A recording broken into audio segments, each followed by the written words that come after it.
We've heard a lot about impact investing. What does that actually mean? Impact investing is a very simple idea. It's the simple idea that an investment can not only seek financial returns, as most investments do, but also seek to solve social and environmental problems. That is either a really obvious idea or it's an incredibly radical idea. It's obvious because many of us know that when we make investments in healthcare or in education or in low-income housing, those investments can help address social problems. But it's also a radical idea because many people still cling to the belief that the only purpose of investing should be to make money, and that if we want to solve social problems, we should just use charity and we should just be giving our money away. Impact investing is a new idea for those people because it really pushes forward the idea that investing can be, alongside government and philanthropy, a tool we can use to solve social problems.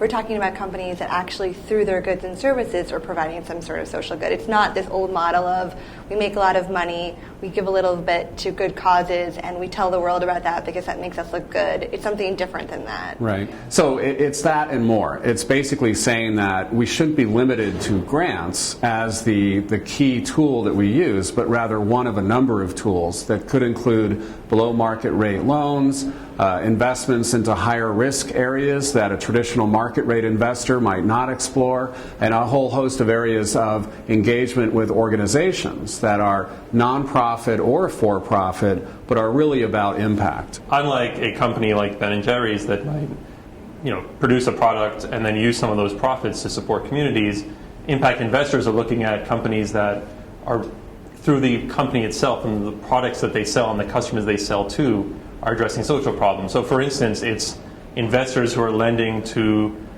private schools that are very affordable in the slums of India that are helping to close the educational gap.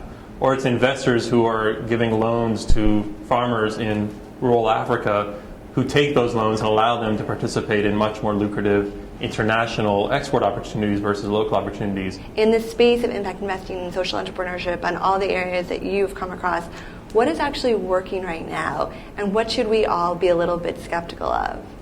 In the book, we talk about one of the problems in the sector of premature celebration-itis. Sure. We tend to get very excited about announcements of new ideas and don't necessarily follow up and look at what actually worked. And I think, to your point, not to get too technical, but the idea that somehow impact investing can replace government or replace charity, when you look down at the deal-by-deal basis, proves to be a little bit false. In reality, some of the most exciting deals that are both generating substantial social impact and also making money for investors are one in which the investors and the entrepreneurs worked in very interesting ways alongside government and philanthropy. So I think one thing that works, and we see this time and again, is when the impact investors and the social entrepreneurs recognize that they don't exist outside of government systems and of the philanthropic systems, but are able to harness them together. Let's say I'm a newly minted millionaire, multimillionaire, billionaire, and I'm just starting to think about giving away my money, making some sort of impact in the world.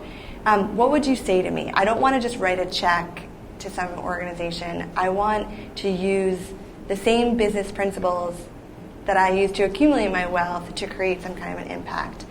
What would be my first step? Well, I think the first step is to really re-engage with those things about which you're most passionate, whether it's the environment or arts or education or any of these areas.